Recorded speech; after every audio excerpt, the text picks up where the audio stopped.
be an advantage, versus the OCP is going to last longer, but oxidizes.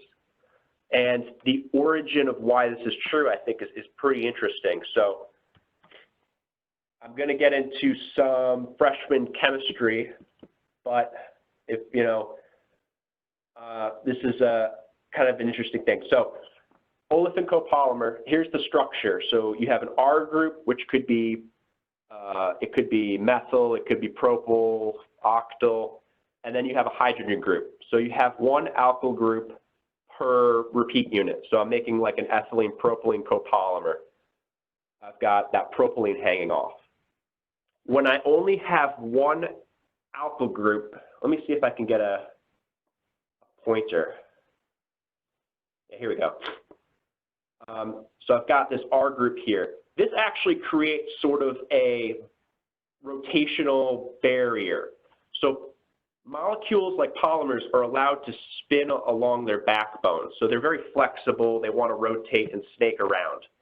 But when you only have one substitution, so I've got propylene here. This is like maybe a propylene or butylene or octene unit. That kind of unbalances the backbone, and it has to almost ratchet around to flex, to entangle, to move in solution. So it makes the OCP less flexible, less likely to entangle. So I've got some diagrams here of, this is the really fundamental freshman chemistry trans and gauche conformation diagram. So like chemistry 101. With polyisobutylene, we have two functional groups. We have two methyl groups. What that ends up doing is you have it, there's so